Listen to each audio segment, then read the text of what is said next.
This is Chris Medeiros. Like, subscribe to TNW Wrestling on YouTube. Subscribe to my other channel, Word of Chris, and subscribe to this channel, Chris Medeiros. If I'll be on Twitter, Instagram, and both of my TikToks, they'll all be down there in the description box. And I'm here to do my WWE Survivor Series 2022 War Games reviews. So here we go, discussing about Survivor Series. Now they kicked off the show with a pretty cool thing where with Ozzy Osbourne singing and stuff, because it's one of his songs that's the theme for Survivor Series for tonight, and it was a cool video package to show off War Games and stuff. So yeah, but then we get to the first match of the night, and it was a War Games match. It was the WWE Raw Women's Champion Bianca Belair, Alexa Bliss, Asuka, Becky Lynch, and Mia Yim versus Bayley, the WWE Women's Tag Team Champions, Dakota, Sky, Damage Control, Rhea Ripley, and Nikki Cross in a 5 versus 5 War Games match. Now, usually War Games is like 4 versus 4, but this year's 5 versus 5, same for the men's. But yeah, now everybody's probably know the rules. Like, the first two people that was in this match was Bianca Belair and Dakota Kai. Those was the first two women. Now we have a 5-minute start from them two starting, and then after those 5 minutes and the next person coming out, it becomes 3 minutes after that. So yeah, they was going back and forth and everything, Bianca and Dakota, but then Sky comes down, and then Asuka comes down after that, and then we see Nikki Cross coming down, and Nikki Cross starts bringing in some weapons like kendo sticks and trash can lids and all that. So yeah, she started bringing in a hell of weapons.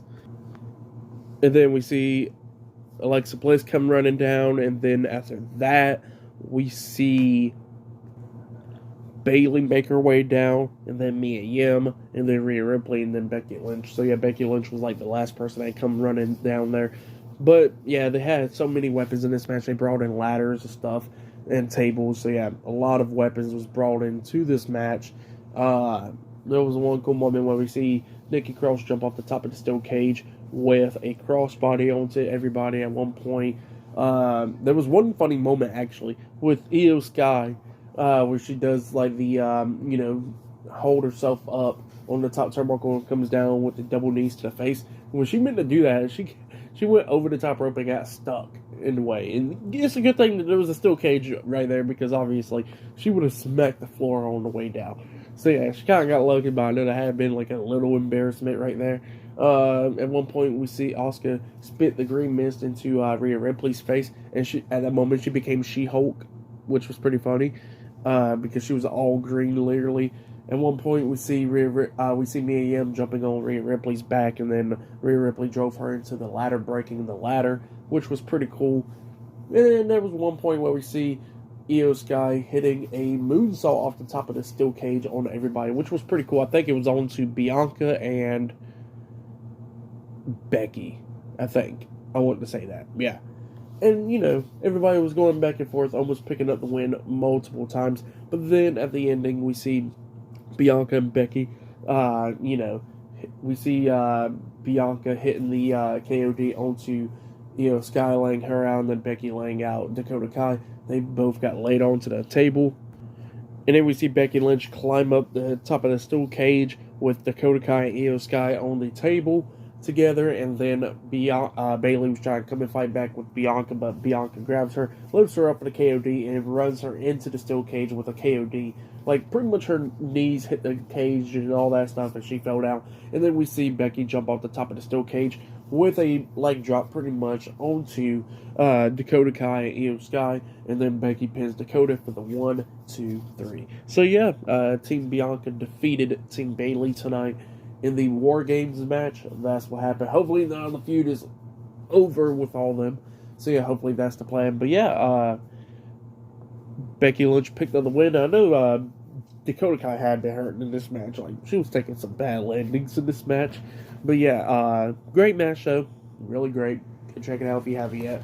For this match, I'll give it 4.5 stars. That's what I'll give it. It was a really good War Games match. But later on today, we still got the men's War Games match and many more stuff. Up next, it'll be AJ Styles versus Finn Balor 1-on-1.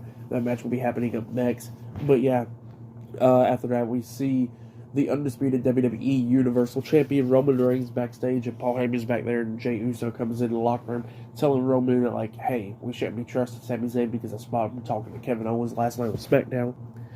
And Roman was talking about how he's going to see about Sami's loyalty because, you know, Jey Uso was talking about, hey, we can't trust him and all that. And Roman was like, all right, I'll speak to Sami. I'm going to see where his loyalty stays. But, you know, Jey, be the right-hand man. I'm going to be the tribal chief. And we're just going to go out there and handle the War Games match. So, yeah, focus on that. And then he looks at Paul Heyman, Roman does, and he tells Paul Heyman to call Sami Zayn. Paul Heyman's calling Sami Zayn to bring him into Roman Reigns' locker room. So, yeah, that's what it looks like is going to be happening. But up next, we're going to be seeing Finn Balor versus AJ Styles one-on-one up next on Survivor Series. So, yeah, I'll see you guys later until the next thing that happens on Survivor Series War Games. See you guys later until then.